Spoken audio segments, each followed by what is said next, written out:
Men and women have always sought, by one means and another, to be together rather than apart.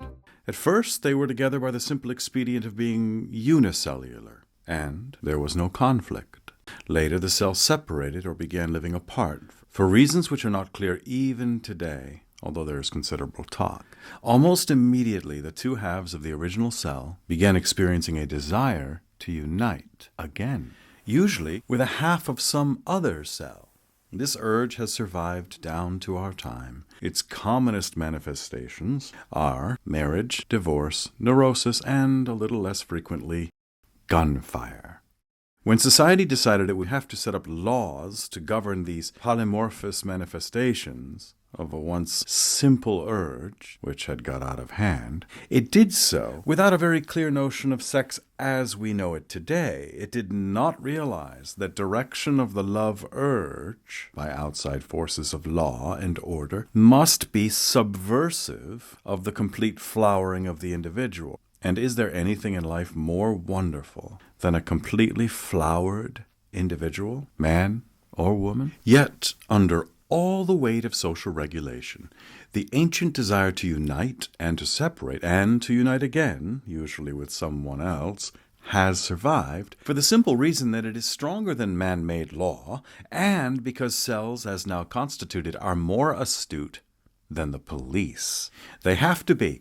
Thus we find men and women being consistently together even against the rigorous dictates of a prescribed behavioralism to whose institutional coldness the warmth of their emotional natures is irrevocably opposed, and so on. Marriage is an instrument, is a well-nigh perfect thing. The trouble is that it cannot be successfully applied to the present-day emotional relationships of men and women. It could much more easily be applied to something else, possibly professional tennis. As they now stand, marriage and sex militate against each other. If marriage is to be retained, it must be perfected to meet the new demands and intricacies of sex. There is doubtless a discoverable plane on which marriage and sex, the institutional and the emotional, could meet and, as who should say, become friends. Not only marriage, however, but sex as well, would have to make certain concessions. Tempered by this balanced viewpoint, one must find it then logically impossible to pose only the question, what is wrong with marriage? Well, it becomes necessary also to pose the question, what is wrong with sex? For if it is plausible to assume that something may be so radically wrong with a well-nigh perfect institutional device that it might be well for society to abandon it, one must in all fairness entertain the suspicion that something may be so wrong with a well-nigh perfect emotional relationship that it might be well for society to abandon it too.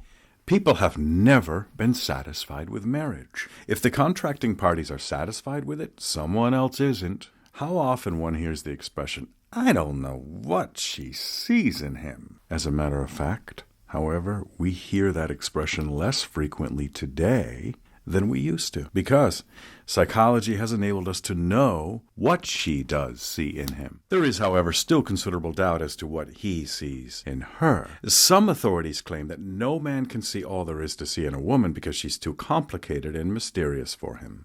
And this notion that woman is more incomprehensible than man has persisted for centuries. It is of a piece with the legend that woman is deserving of a certain form of idolatrous worship. A legend that grew up in the early ages of the world. When man first came into being, he did not think that the female was extraordinary. He did not think that anything was extraordinary. The world was unattractive physically and a little dull. There was no vegetation, and without vegetation, there can be no fancy.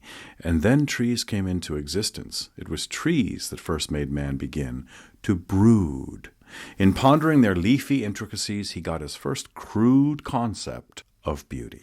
If this book does anything at all towards straightening out the lamentable mess that things have got into in America, and I certainly think it will, the authors will feel amply repaid for their pains, which consisted in large part, they tell me, of insults.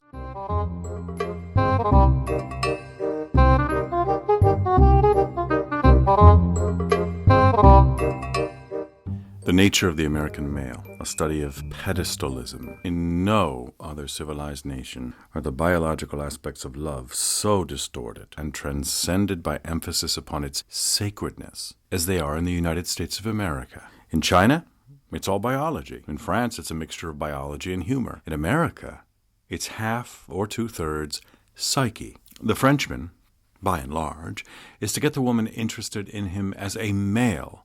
The American idea is to point out, first of all, the great and beautiful part which the stars and the infinite generally play in man's relationship to woman. The French, Dutch, Brazilians, Danes, etc.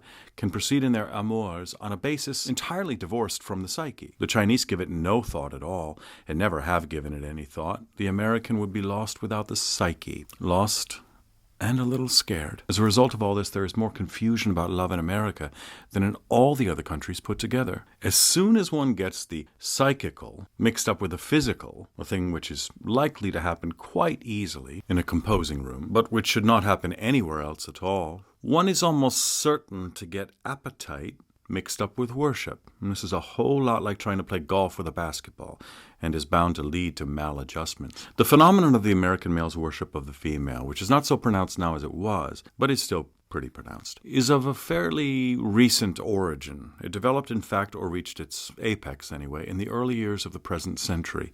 There was nothing like it in the preceding century. Throughout the 19th century, the American man's amatory instincts had been essentially economic. Marriage was basically a patriotic concern, the idea being to have children for the sake of the commonwealth. This was bad enough, but nevertheless, it is far less dangerous to get the commonwealth mixed up with love than to get the infinite mixed up with love. There was not a single case of nervous breakdown or neurosis arising from amatory troubles in the whole cycle from 1800 to 1900, barring a slight flare-up just before the Mexican and Civil Wars. This was because love and marriage and children stood for progress, and progress is or was a calm, routine business. Mrs. Hopkins, a man would say to the lady of his choice, she was a widow in this case, Mrs. Hopkins, I am thinking now that George has been dead a year. You and I should get married and have offspring. They are about to build the Union Pacific, you know, and they will need men. Because parents can't always have men children when they want them, this led to almost as many women as men working on the Union Pacific, which in turn led to the greater stature of women in the present Northwest than in any other part of the nation. But that is somewhat beside the point. The point is that men and women, husbands and wives, suitors and sweethearts, in the last century lived without much sentiment and without any psychophysical confusion at all. They missed a certain amount of fun, but they avoided an even greater amount of pother, which is an uncalled-for interest in sex. They did not worry each other with emotional dittos. There was no hint of pleasure principle. Everything was empiric, almost somatic. This direct evasion of the love urge on the part of the Americans of the last century was the nuclear complex of the psychoneurosis as we know it today, and the basis for that remarkable reaction against patriotic sex which was to follow so soon after the Spanish-American War. At the turn of the century, the nation was on a sound economic basis, and men had the opportunity to direct their attention away from the mechanics of life to the pleasures of living.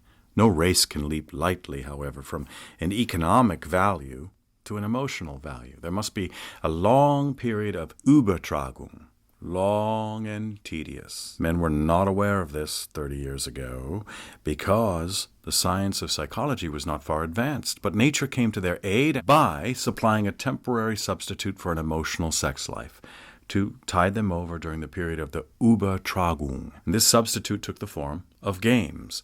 Baseball assumed a new and enormous importance. Prize fighting reached its heyday. Horse racing became an absorption, bicycling a craze. Now women, naturally introverts, could not easily identify themselves with baseball or prize fighting. They admired Christy Mathewson and Terry McGovern, but that was about all. They took but slowly to horse racing, and they giggled and acted the fool when they first tried to balance themselves on a bicycle. They drew away from men and from men's concerns. Therefore, there was no more of the old Union Pacific camaraderie, and began to surround the mere fact of their biological destiny with a nimbus of ineffability. It got so that in speaking of birth and other natural phenomena, women seemed often to be discussing something else, such as the Sistine Madonna or the Aurora Borealis. They became mysterious to themselves. And to men, they became suddenly, in their own eyes, as capable of miracle and as worthy of worship as Juno and her sisters. This could not go on. The conflict was ineluctable. When men, wearied of games, turned to women with that urgency so notable in the American male for its simplicity and directness, they found them unprepared for acceptance and surrender. The process of adjustment in courtship and in marriage became more involved than it had ever been before in the history of the country, if not in the history of the world.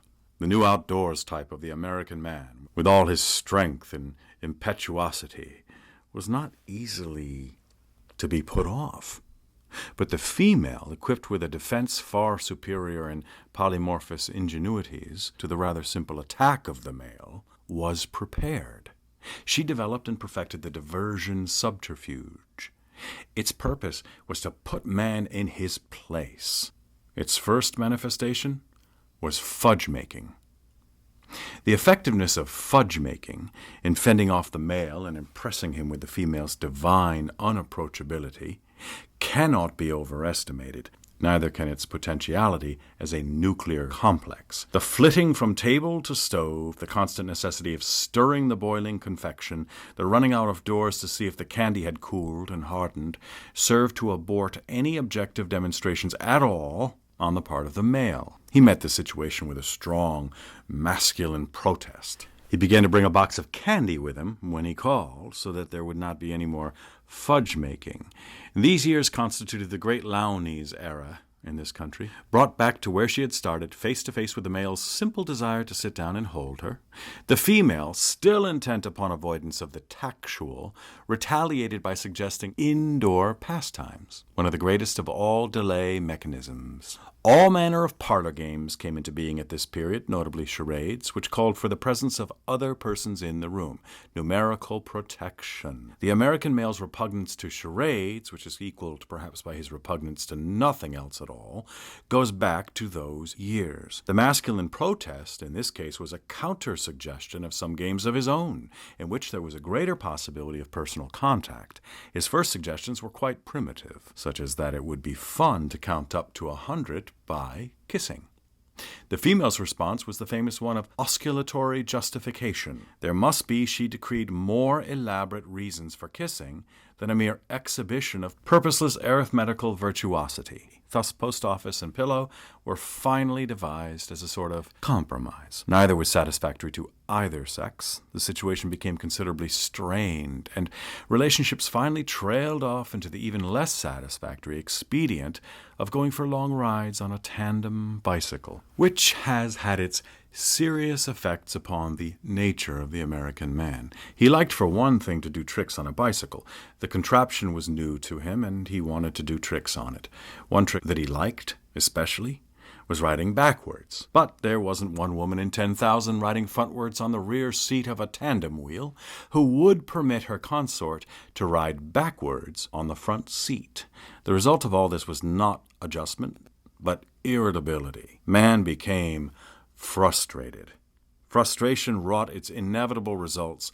Men began to act jumpy and strange. They were getting nowhere at all with women. The female gradually assumed, in men's eyes, as she had in her own, the proportions of an unattainable deity, something too precious to be touched. The seed of pedestalism was sown.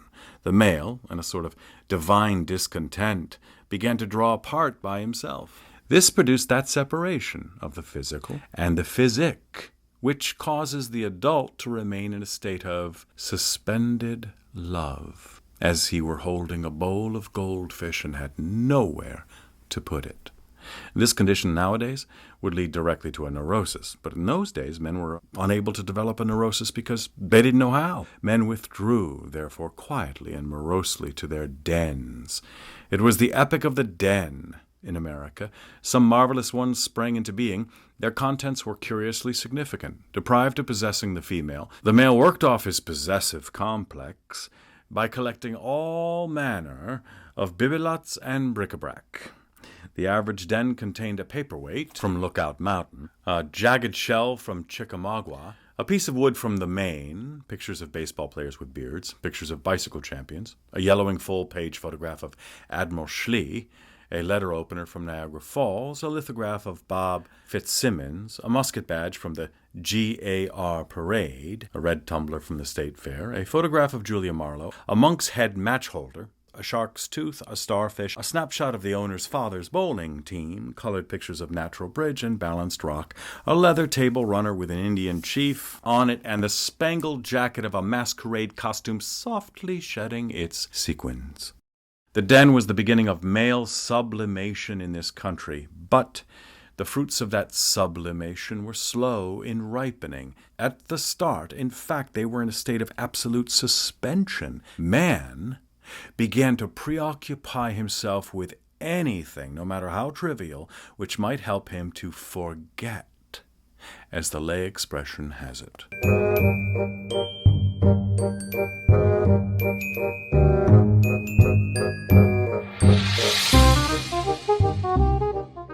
At a certain point in every person's amours, the question arises, am I in love or am I merely inflamed by passion? It is a disturbing question. Usually it arises at some inopportune moment, at the start of a letter, in the middle of an embrace, at the end of a day in the country. If the person could supply a direct, simple, positive answer, if he could say convincingly, I am in love, or this is not love, this is passion, he would spare himself many hours of mental discomfort. Almost nobody can arrive at so simple a reply. The conclusion a man commonly arrives at after tossing the argument about is something after this fashion. I am in love, all right, but just the same, I don't like the way I looked at Miriam last night. Or, Mirabelle is a tighty little wetch, and in that case, why do I waste time composing a quatrain for her, to be sent with a crushed spray of lilac? Why don't I just go right over? One reason a man has trouble telling love from passion is because neither term has been clearly defined. Even after one has experienced love, one finds difficulty defining it. Likewise, one may define it and then have all kinds of trouble experiencing it, because once having defined it, one is in too pompous a frame of mind ever again to submit to its sweet illusion. By and large, love is easier to experience before it has been explained, easier and cleaner. The same holds true of passion. Understanding the principles of passion is like knowing how to drive a car. Once mastered, all is smoothed out. No more does one experience the feeling of perilous adventure, the misgivings, the diverting little hesitancies, the wrong turns, the false starts, the glorious insecurity. All is smoothed out, and all, so to speak, is lost. The word love is used loosely by writers, and they know it. Furthermore, the word love is accepted loosely by readers, and they know it. There are many kinds of love, but I shall confine my discussion to the usual hazy interpretation, the strange bewilderment which overtakes one person on account of another person. Thus, when I say love in this article, you will take it to mean the pleasant confusion which we know exists. When I say passion, I mean passion. I have mentioned that the question of deciding whether a feeling be love or passion arises at inopportune moments, such as at the start of a letter.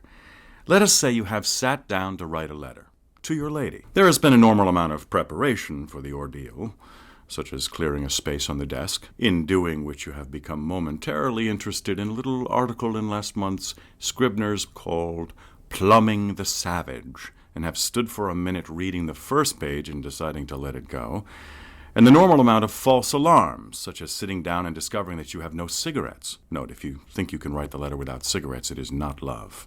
It is passion. Finally, you get settled and you write the words, Anne, darling. Now, if you like commas, you put in a comma after darling. If you like colons, a colon. If dashes, a dash. If you don't care what punctuation mark you put after darling, the chances are you are in love. although you may just be uneducated. Who knows? Now, you have written the words, "Anne, darling," and have put a punctuation mark there. You pause for just a second, and in that second you are lost. Darling? You say to yourself, darling? Is she my darling, or isn't she? And if she is my darling, as I have so brazenly set down on this sheet of paper, what caused me to take such a long, critical look at the girl in the red and brown scarf this morning when I was breakfasting in the Brevoort? If I can all be aglow about a girl in a red and brown scarf in the early morning, this is followed by a short dialogue which you hold with yourself. What if she was prettier, you say? What does that amount to? I'm not a child. I know there's more to the story than mere physical beauty. What more is there? You quietly demand, testing yourself out. Oh, there's quality of mind, and community of interest, and chemical attraction. Chemical attraction is a term you've picked up recently from reading books on sex and life. When I get right down to it, if I were to meet that girl in the scarf, I probably wouldn't like her. No, but you want to meet her all the samey, don't you? Well, I mean, a man can't, yeah, you know. Well, I mean, a man can't, yeah, you know you want to meet her. Oh, shut up. Having got nowhere with that theme, you again bend to the mighty task of writing the first sentence of the letter. A minute or two of quiet brooding, and the truth comes to you that you have nothing to say. That you wrote all the news yesterday. That you consider it pretty silly to be writing another letter so soon, and if anyone were to ask you, you don't really want to write Anne a letter at all. Well, so that's the way the wind blows, you say to yourself contemptuously. So that's the way things are between Anne and you, not wanting to write her. So it's come to that. Well, it's about time you got wise to yourself. If you don't love Anne, it's certainly high time you found it out, in justice to both Anne and yourself. In other words, you never loved Anne at all. You merely gave in to an infatuation. You were thinking about the physical side of the affair. Yes, sir, you desired Anne. That's what you did. You desired her. Why, you dirty, low-down, two-faced old voluptuary, you. The utter shame of this situation breaks your spirit, and you lay down your pen, light up a cigarette, and pace up and down the room. Suddenly you dash to the desk with a look of woeful determination, seize the pen, and write, after the words "Anne, darling," which are good and dry by this time, "I have been wanting to tell you something for a long time. We must look things straight in the face, Anne." You then look things straight in the face for 10 minutes, during which you don't write a word, and end by tearing the letter up quickly and dashing off another, which reads, "Anne, I'm awfully tired tonight, nervous, etc., and if I wrote you, it would be just a bunch of hooey, so think I'll wait till tomorrow before writing. Love, Bert." This you mail at the corner and spend the rest of the evening trying to read Plumbing the Savage, which results finally in sleep. Sleep troubled by dreams of savages wearing loin-cloths of a familiar red and brown material. This vexing disbelief in one's own illusion of love is experienced most alarmingly by persons of literary inclinations. Yet with them, the reaction comes in quite the opposite manner. Writing is a form of sexual expression. Zaner goes further. He says writing is sex, and it takes just as much out of a person. Thus, a person with a bent for creative literature approaches the task of writing a love letter with an excitation of the spirit, surpassing anything in the realm of pure eroticism. He anticipates it for hours, mulling over in his mind the possible material, enlarging on anecdotes, rounding off pledges of affection, sharpening smiles, sharpening pencils. He comes to the writing of it with immense zeal and a rather nice control of lyrical prose. He ends up on a splendidly poised and correctly balanced note of tenderness and faith and love. And then, having signed, sealed, and posted the missive, is suddenly overcome by the realization that by the very act of composition he has annulled the allure of the subject herself, cares no more about her, for the moment, than he does for an old piece of butcher's twine, which all in all is so alarming a discovery that he usually gets a little bit sick thinking about it, and has to go out somewhere and hear some music. I have seldom met an individual of literary tastes or propensities in whom the writing of love was not directly attributable to the love of writing. A person of this sort falls terribly in love. But in the end, it turns out that he's more bemused by a sheet of white paper than a sheet of white bed linen. He would rather leap into print with his lady than leap into bed with her. This first pleases the lady, and then annoys her. She wants him to do both, and with virtually the same impulse. There is no more disturbing experience in the rich gamut of life than when a young man discovers in the midst of an embrace that he is taking the episode quite calmly and is taking the kiss for what it is worth. His doubts and fears start from this point, and there is no end to them. He doesn't know whether it's love or passion. In fact, in the confusion of the moment, he's not quite sure it isn't something else like forgery. He certainly doesn't see how it can be love. Let us examine this incident. He has been sitting, we'll say, on a porch with his beloved. They have been talking of this and that with the quiet intimacy of lovers. After a bit, he takes her in his arms and kisses her, not once but several times. It is not a new experience to him. He has had other girls, and he has had plenty of other kisses from this one. This time, however, something happens. The young man, instead of losing himself in the kiss, finds himself in it. What's more, the girl to him loses her identity. She becomes just anyone on whom he is imposing his masculinity, instead of his soul being full of the ecstasy which is traditionally associated with love's expression. His soul is just fiddling around. The young man is thinking to himself, "Say, this is pretty nice now." Well, that scares him. Up to this point in the affair, he has been satisfied that this feeling was that of love. Now, he doesn't know what to think. In all his life, he has never come across a character in a book or a movie who, embracing his beloved, was heard to say, "This is pretty nice," unless that character was a villain. He becomes a mass of conflicting emotions, and is so thoroughly skeptical and worried about the state of his heart that he will probably take to reading sociological books to find out if it's okay to go ahead, or whether, as a gentleman, it's his duty to step out before he further defames a sweet girl and soils her womanhood. The medical profession recognizes two distinct types of men. First, the type that believes that to love a woman is not to desire her. Second, the type that believes that to desire a woman is not to love her. The medical profession rests.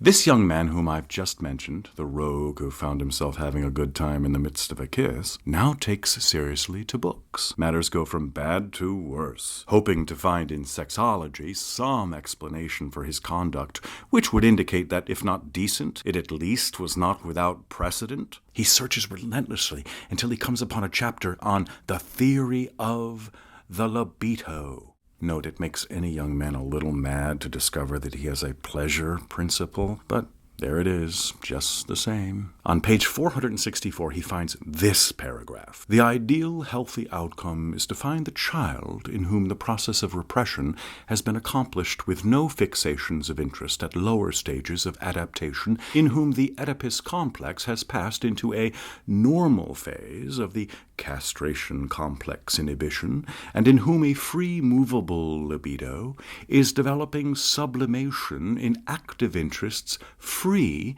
from paralyzing inhibitions or antisocial tendencies. This brings the young man to the point where he thinks maybe he better lay off altogether. He just wasn't cut out for kissing, he guesses. So he writes his girl a letter apologizing for having been a beast, breaks the engagement, and goes out to Oregon, where he raises fruit fairly successfully and with no antisocial tendencies. I have taken up the question of man's uncertainty about love and passion in two different circumstances: at the start of a letter and in the middle of an embrace.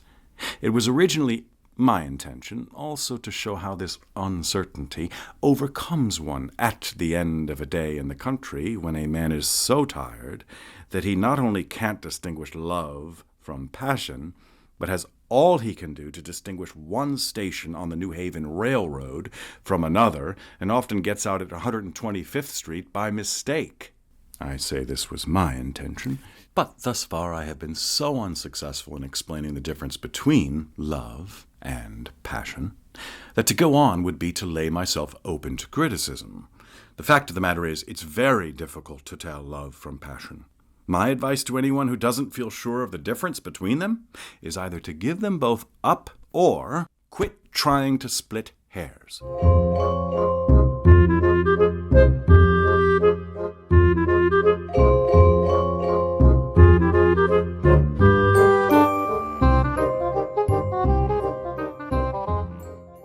A discussion of feminine types. In speaking of the weaker sex in this book, the authors usually confine themselves to the generalization women and the female. For the larger discussions of sex, these comprehensive terms suffice, yet no examination of the pitiable problem of man and woman would be complete without some effort to define a few of the more important types of the female. One cannot say, "Oh, well, you know how women are," and let it go at that. Many truths apply, and many foibles are common to the whole sex, but the varieties of the female of the species are as manifold as the varieties of the flower, called the cineraria. Successfully to deal with a woman, a man must know what type she is. There have been several methods of classification, none of which I hold thoroughly satisfactory, neither the glandular categories, the gonoid, thyroid, etc., nor the astrological Sagittarius, Virgo, Pisces, and so on. One must be pretty expert to tell a good gonoid when he sees one. Personally, I know but very little about them, nor, if I had a vast knowledge, would I know what to do with it. It is even more difficult, and just as unimportant, to arrive at a zodiacal classification, because that is altogether dependent upon determining the year the woman was born, and because even if you should ascertain her date of birth, the pish-tosh of analysis and prediction which derives therefrom is a lot of medieval guesswork, or so it seems to me. Of much greater importance is a classification of females by actions. It comes out finally the nature of a woman in what she does, her little bag of tricks, as one might say. A type of which one hears a great deal, but which has never been very scientifically analyzed. For the guidance of men is the quiet type. How often one hears the warning, "Look out for the quiet type." Let us see if we should look out for it, and why. The element of menace in the quiet type is commonly considered very great. Yet if one asks a man who professes knowledge of the type why one should look out for it, one gets but a vague answer. "Just look out, that's all," he usually says. When I began my researches, I was, in spite of myself, somewhat inhibited by an involuntary subscription to this legendary fear. I found it difficult to fight off a baseless alarm in the presence of a lady of subdued manner, believing, however, that the best defense is an offense. I determined to carry the war, as it were, into the enemy's country. The first quiet type, or QT, that I isolated was a young woman whom I encountered at a Sunday tea party. She sat a little apart from the rest of the group in a great glazed chintz, I believe it was, chair. Her hands rested down quietly on the chair arms. She kept her chin rather down than up, and had a way of lifting her gaze slowly, without disturbing the set of her chin. She moved but twice, once to put by a cup of tea, and once to push back a stray lock from her forehead. I stole glances at her from time to time, trying to make them appear ingenious and friendly rather than bold or suggestive, an achievement rendered somewhat troublesome by an unfortunate involuntary winking of the left eyelid, to which I am unhappily subject. I noted that her eyes, which were brown, had a demure light in them. She was dressed simply and was quite pretty. She spoke but once or twice, but then only when spoken to. In a chance shifting of the guests to an adjacent room to examine, I believe, some watercolors, I was left quite alone with her. Steeling myself for an ordeal to which I am unused, or was at the time, I moved directly to her side and grasped her hand. "Hello, baby. Some funa," I said, a method of attack which I had devised in advance. She was obviously shocked, and instantly rose from her chair and followed the others into the next room. I never saw her again, nor have I been invited to that little home since.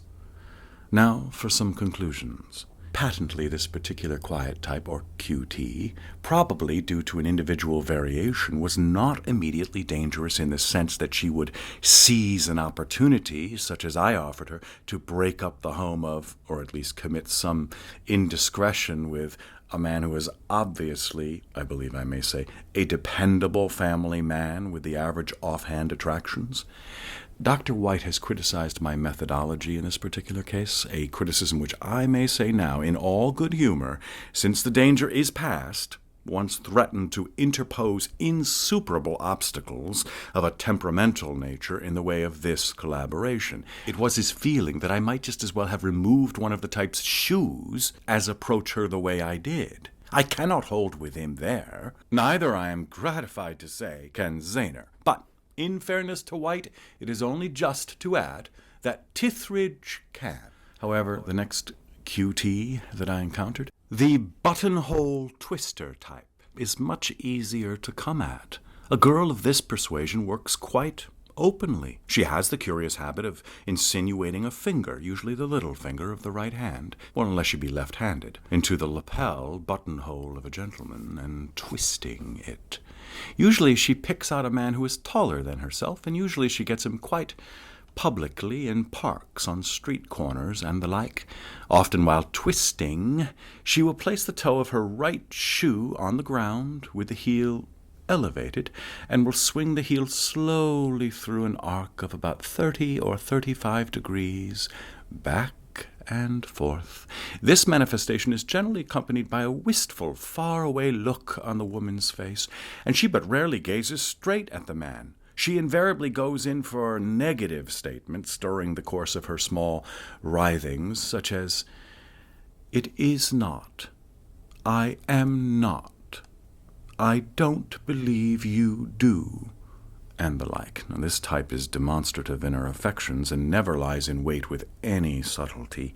She is likely to be restless and discontented with the married state, largely because she will want to go somewhere that her husband does not want to go, or will not believe he has been to the places that he says he just came from.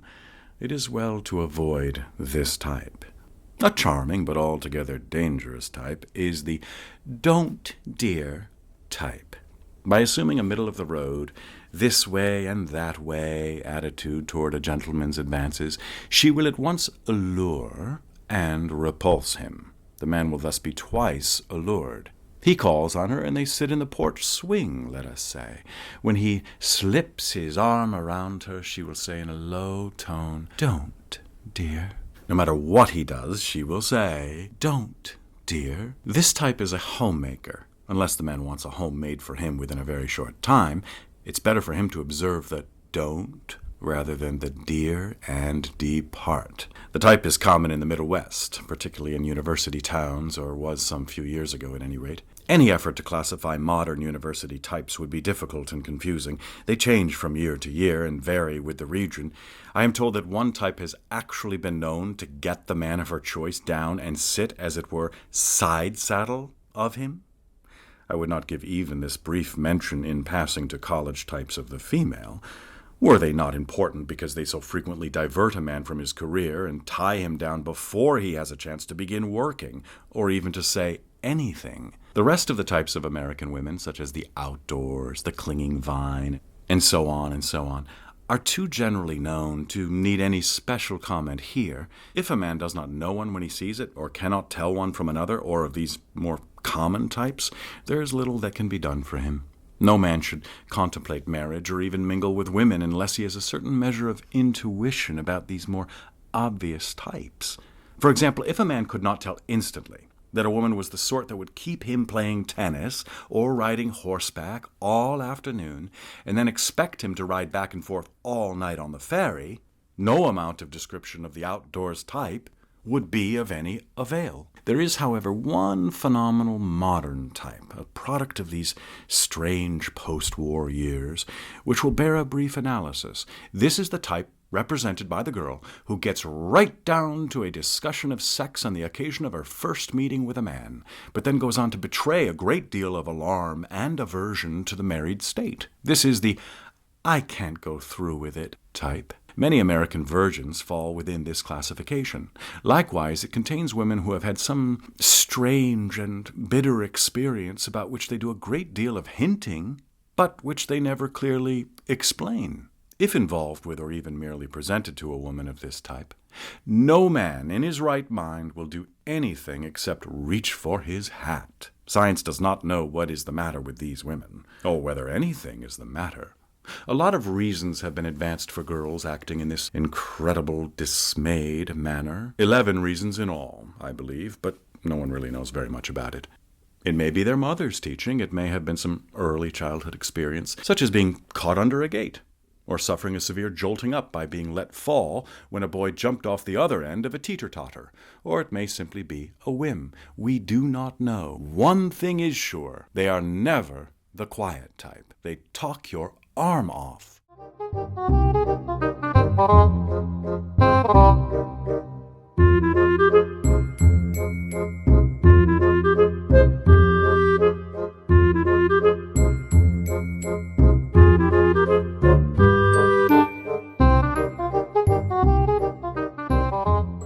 The sexual revolution being a rather complete survey of the entire sexual scene. The sexual revolution began with man's discovery that he was not attractive to women. As such, the lion had his mane, the peacock his gorgeous plumage, but man found himself in a 3-button sack suit. His masculine appearance not only failed to excite woman, but in many cases, it only served to bore her. The result was that man found it necessary to develop attractive personal traits to offset his dull appearance. He learned to say funny things. He learned to smoke and blow smoke rings. He learned to earn money. This would have been a solution to his difficulty, but in the course of making himself attractive to woman, by developing himself mentally, he inadvertently became so intelligent an animal that he saw how comical the whole situation was. Thus, at the very start of the sexual revolution, man faced one very definite problem. In becoming mentally aware, he had become intellectually critical and had discovered that it was increasingly difficult to make up his mind whether he really desired any one woman, however capable he was of getting her. It was the heyday of monogamy, and in order to contemplate marriage, it was necessary for a man to decide on one particular woman. This he found next to impossible, for the reason that he had unconsciously set up so many mental barriers and hazards. Let me mention a few. Number 1, the fear that his fiancée might get fat inside of a few years. To any mentally alert man, this thought was a strong deterrent. Quite often the man met the girl's parents. He would quickly size up her mother and make a mental calculation as to how long it would be before the daughter was in the same boat. Somehow it took the bloom off the romance. Number 2, the use of a word phrase or punctuation mark by his fiancée that annoyed him. In these early days of the sex awakening, it was not all uncommon to find examples of the girls using some slight phrase which had a grating effect. It was often the case that the man was literarily inclined, because literary inclinations were early found to be advantageous in sex, almost as advantageous, in fact, as the peacock's tail. And if this was the case, the man was doubly sensitive to the curious little crudities, niceties, whimsies, and circumlocutions which women were afflicted with. I am thinking of the moment of the case of the young man who in his junior year in college had found the girl he believed ideal for him to marry, and then one day learned, quite by accident, that she was in the habit of using the word howdy as a form of salutation. He did not like howdy, although he did not know why. Days and nights he spent trying to reconcile himself to the idea of it, weighing the young lady's extreme beauty and affability against her one flaw. In the end, he decided he could not stomach it and broke the troth. Number 3, difference in height. If a man fell in love with a woman taller than himself, which sometimes happened, he became morose from dwelling on the objections to such an alliance. This particular situation usually had a way of settling itself automatically. Number 4, the suspicion that if he waited 24 hours or possibly less, he would likely find a lady even more ideally suited to his taste than his fiancée. Every man entertained such a suspicion, entertained it royally. He was greatly strengthened in his belief by the fact that he kept catching a fleeting glimpse of this imaginary person. in restaurants, in stores, in trains. To deny the possibility of her existence would be, he felt, to do a grave injustice to her, to himself, and to his fiancée. Man's unflinching desire to give himself and everybody else a square deal was the cause of much of his disturbance. Man had become, you see, a thinking being. He had come to know enough about permutations and combinations to realize that with millions of females to choose from, the chances of his choosing the ideal mate were almost zero. So matters went. Man, we have seen, had begun to develop himself so that he would be attractive to woman, and in so doing had made woman of doubtful attraction to him. He had become independent. He had become critical. He had become scared. Sex was awakening, and it was all man could do to keep from laughing.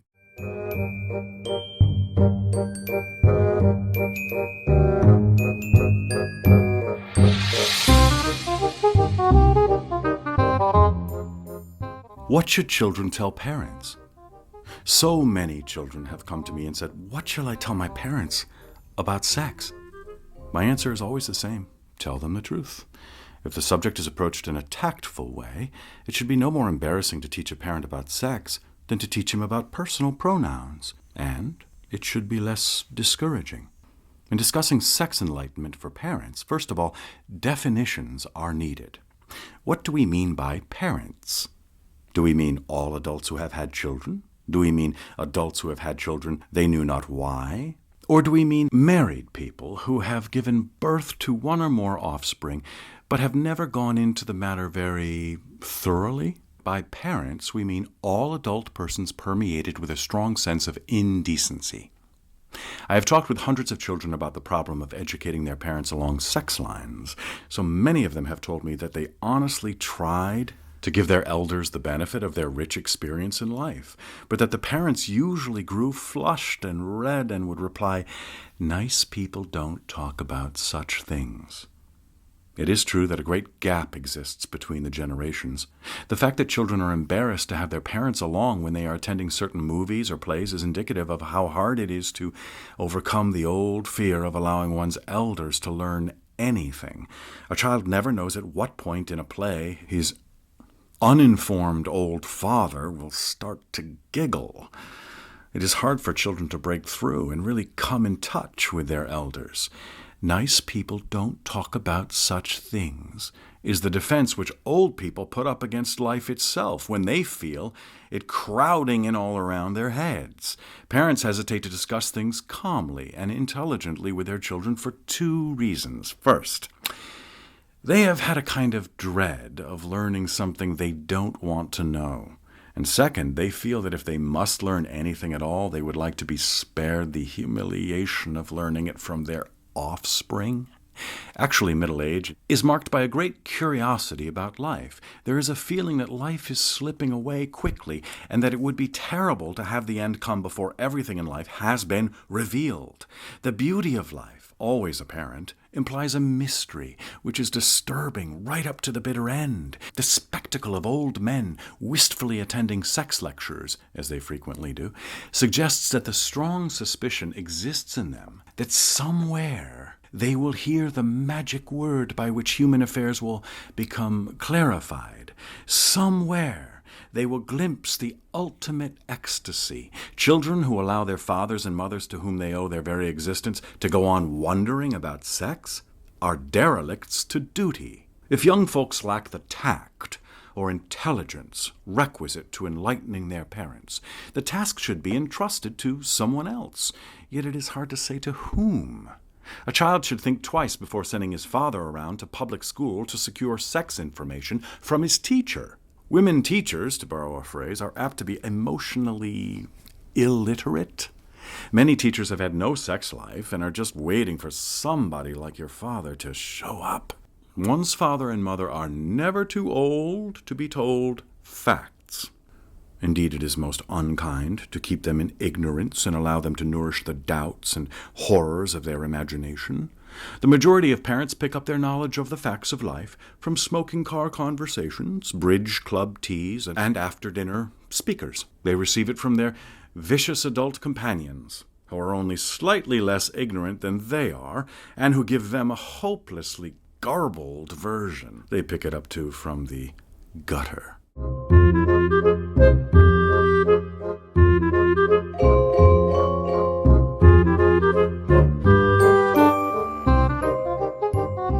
Claustrophobia, or what every young wife should know. There is an erroneous impression current nowadays that sex is everything. It is similar to the psychological delusion common during the war years that the war would never end. Man is inclined to exaggerate the immensity of his chief preoccupation. Thus, when the World War was in progress, men convinced themselves that there would never be anything else but war.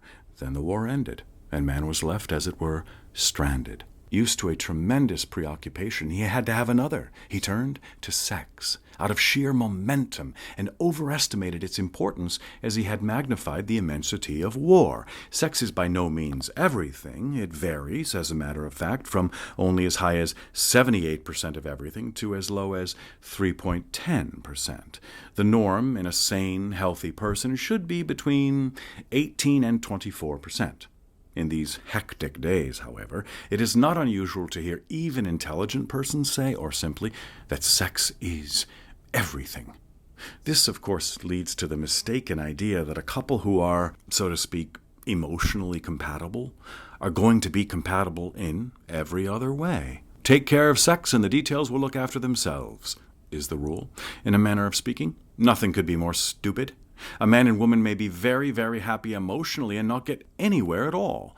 There are many reasons for this, but none is more important than the inability of many a husband, otherwise normal, to become adjusted to a lack of freedom. Freedom is as essential and as primary an urge with a man as the loss of it is with a woman. A man grows up with a desire to be free and unfettered. The boy of 6 wants to play outside the house all the time. He doesn't even want to come into the house for his meals. On the other hand, little girls like to be in the house as much as they can. When dusk falls, the little boys are restless under the urge to be several blocks away playing, "Go, sheepy, go!" But the little girls want to be home, putting their dolls to bed. Usually at least one of the dolls is ill and needs constant attention. Often it is necessary to force little girls to go outside and get some air and exercise, just as it is frequently necessary to use force to get little boys into the house. And even when girls do go outdoors, they have to be watched like a hawk, or they will be playing house in the dog box or under the cellar door. And yet, in spite of all this, women marry men without giving the serious chasm between their essential natures a thought. They think that a man wants a home. Well, he does in a vague sort of way. Not so much a home, however, as a house. He likes to be able to say where he lives when he goes to vote, and things like that. But he doesn't want a home in the sense that a woman does, to potter around in. He has neither the same urge nor the same talent for hanging pictures and rearranging furniture. A woman, no matter how opposed she may become to housework, still gets a small thrill out of shifting things. It never wears off. She may be too tired to cook and insist on going out to dinner, but before she goes, she would be willing, nay, glad, to put the Victrola where the Davenport is and move the Davenport over in front of the fireplace. One simple move like that is enough to alarm a man sufficiently to serve as the onset of a serious psychological or mental disturbance. Men don't stop to reason about individual moves. As soon as a woman calls on her husband to help her change the position of a couple of pieces of furniture, he instantly thinks the house is going to be torn up, as it was last spring, with carpets rolled up in the hall and step ladders and buckets everywhere. This gives him a strange, boxed-in feeling. If that feeling recurs too often, the husband may get claustrophobia, is a dread of being in an enclosed space, of living under conditions of which would interfere with a speedy escape into the open. Every young wife should know the first symptoms of claustrophobia, because if taken in time, it can be cured. But if allowed to run on, deterioration sets in and may result in anything from benign stupor to complete paranoia.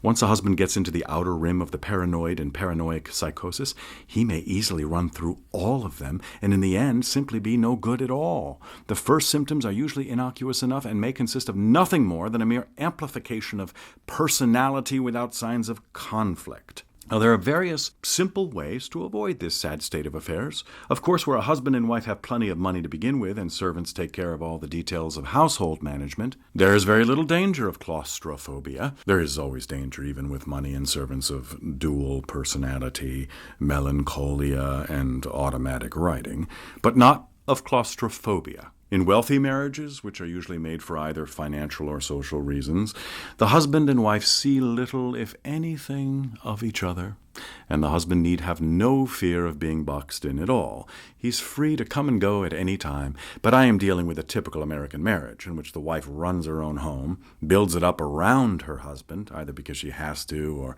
because she wants to. A woman's desire to potter about her own home goes back a long way, so far back that the urge often remains when economic necessity no longer exists. Women like to do their own work. They even build up ingenious excuses for doing it, such as claiming that the maid or the handyman didn't do it right. This desire may not last for longer than the first 3 or 4 weeks of marriage, but that is ample time for the onset of claustrophobia. During that period, a wife will concentrate on buying kitchenware, painting chairs, selecting silver patterns, building bookshelves, etc., to the complete exclusion of everything else in life. The young husband, hearing all this tinkling and rattling and shoving going on around him, smelling paint, listening to hammering, etc., will begin at once to have a fear of being trapped or caught. He will strive to get out of the house, and his wife should allow him to go. What she almost invariably does, however, is to stop him and ask him to hold a piece of toile de jeu, and ask him to hold a piece of chintz up over the mantel so that she can see whether she likes it there. She won't like it there. And he then has to hold it, first high, then low, then in between, over a table in another part of the room. And when this point is settled, he would likely be asked to hang a few pictures. Now a curious thing happens to many sensitive husbands when they are hanging pictures or holding things against walls. They get the impression that the walls are being made thicker for the purpose of making it harder for them to get out, interfering with a speedy escape into the open. This is usually the beginning of the most dangerous of all hallucinations in claustrophobia cases, the persecution complex. The husband feels that he is not only being boxed in, but persecuted. The thing for a wife to do then is not to upbraid or rebuff her husband when she finds him tired and worn in the attic, sitting among a lot of things that should have been taken to the basement, but simply to say nothing. Or, better yet, compliment him on his strength and agility, and then next day hire a handyman to shift the things to where they belong. Adherence to a few simple rules of solicitude and understanding would prevent 9 husbands out of 10, no matter how passionately dedicated to liberty they may be, from falling victims to the dread claustrophobia, which every year takes its heavy toll of male minds as the result of the carelessness or stupidity of wives.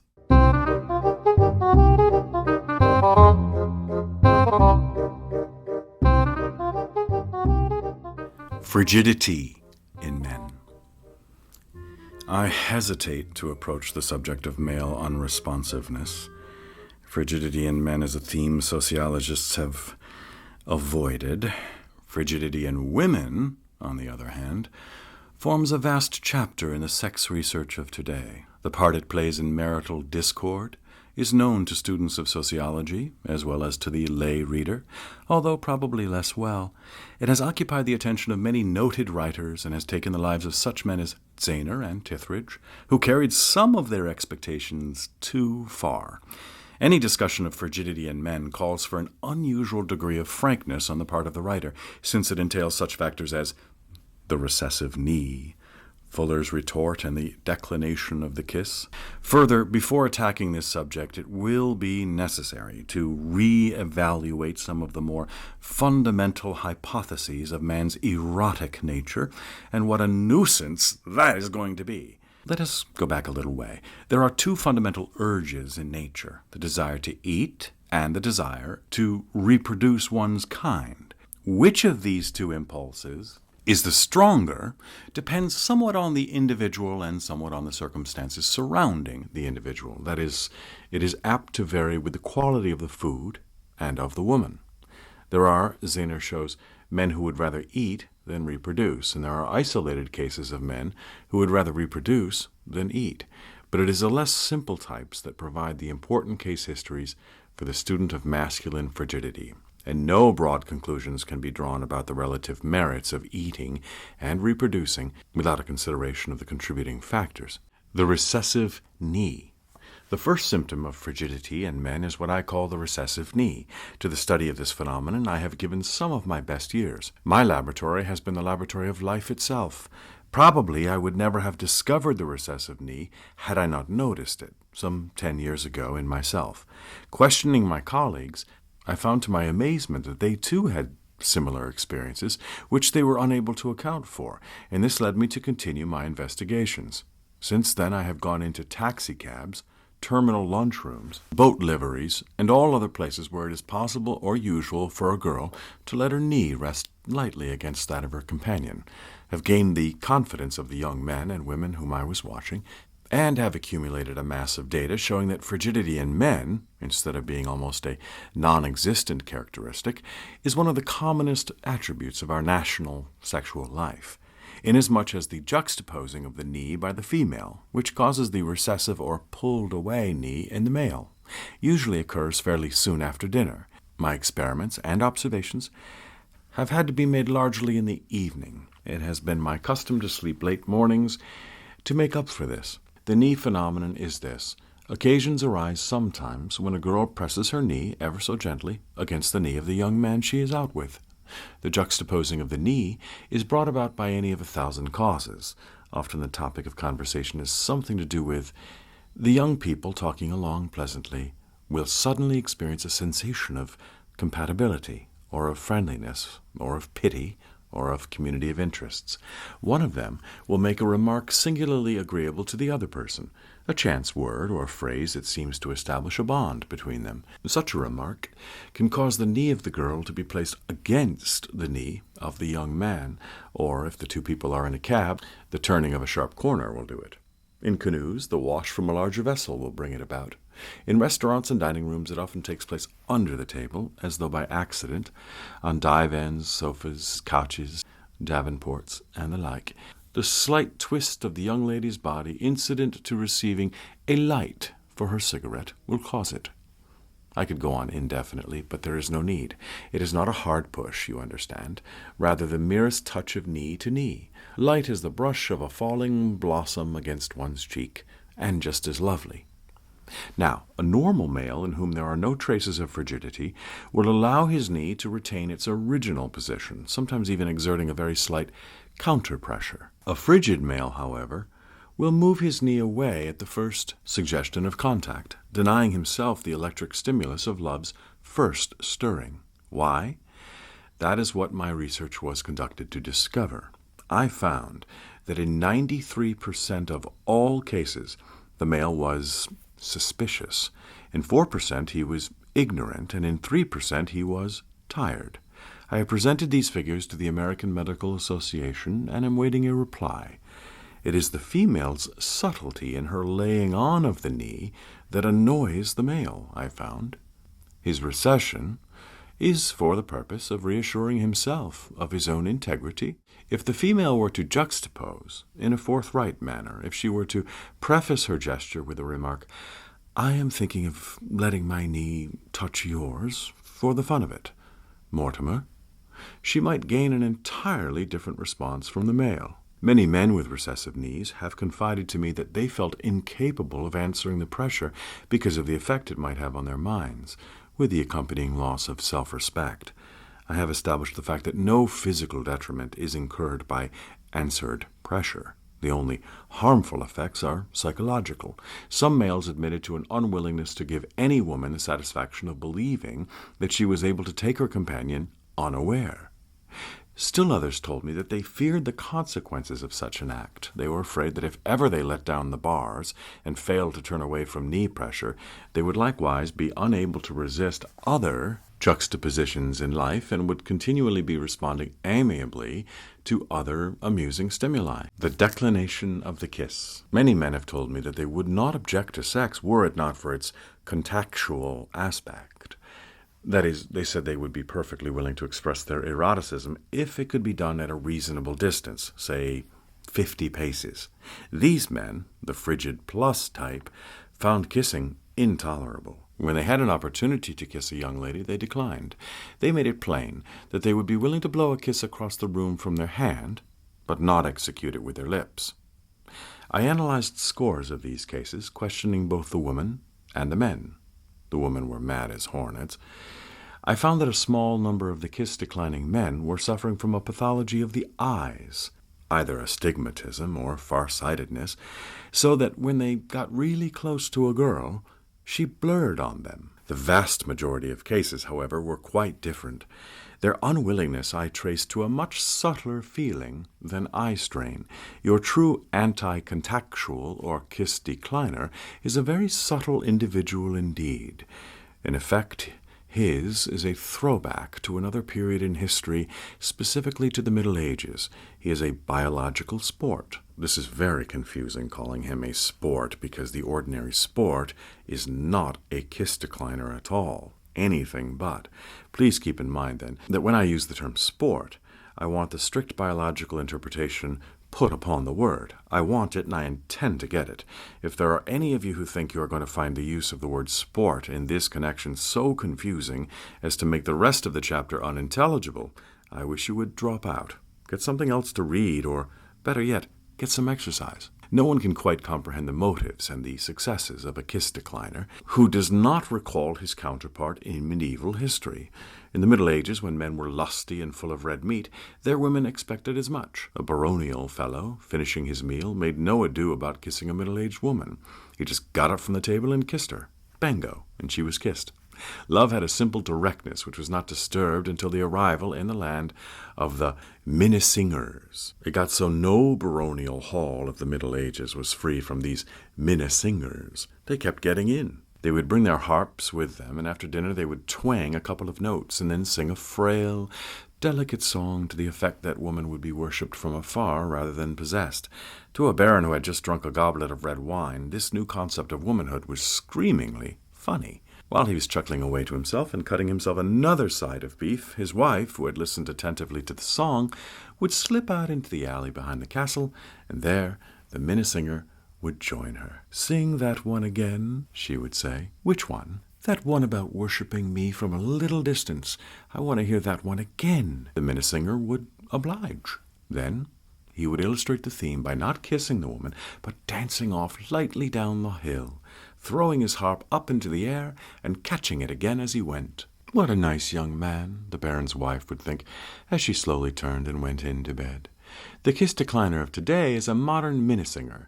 He is a sport in that he has varied suddenly from the normal type, which is still baronial. Of course, the amusing thing about his conduct is that oftentimes a woman assumes that she is being worshipped from afar, when as a matter of fact she is merely being ignored from afar. And that is part of the trick of an anti-contactual person. He takes a perverse delight in allowing the woman whose kiss he had declined to think of him as more lyrical than other men. When he leaves her presence, she is apt to think of him as off somewhere by the bank of a stream, lying flat on his back, his shaggy head buried in the tall grasses, dreaming of something or other, probably of her.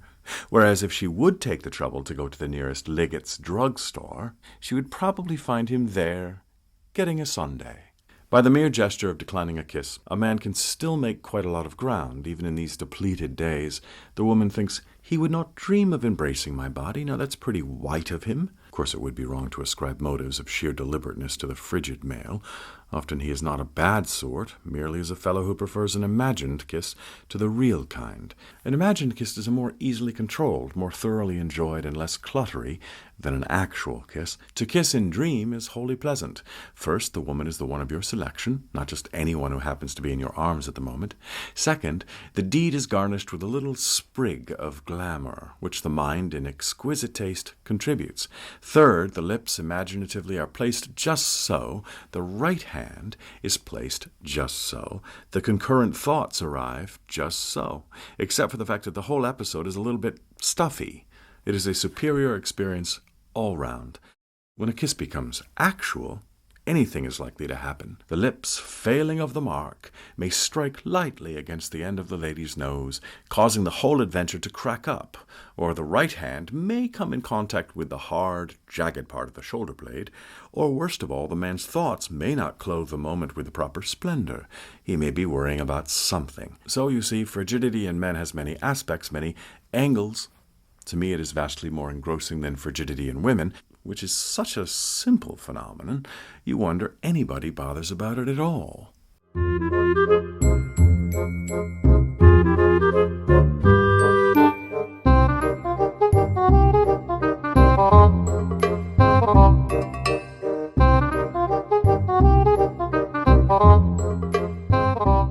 Should a woman live with her husband if they are separated?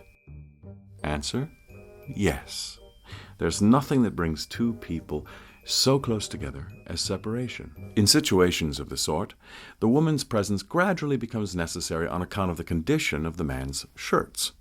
On first being separated from his wife, the husband commonly will be found to neglect his dirty clothes, from spite and from self-indulgence. Instead of gathering them into a pile and sending them to a laundry, he will put on yesterday's shirt in the morning and stop at a gentleman's furnishing store to pick up a clean one on the way to the office. This procedure has a threefold allure for the man. First, it gets him to the office half an hour late. Second, it takes him into a furnishing store. And third, when he looks into his shirt drawer in the morning and finds no shirts, it assures him of the disorganized state of his life. To feel disorganized is to be perfectly happy. And things might go on this way indefinitely were it not for the economic side of the question. At $3 a shirt, which is a conservative figure for a man separated from his wife, the shirt bill runs into $18 a week, plus another $6 for underwear and socks.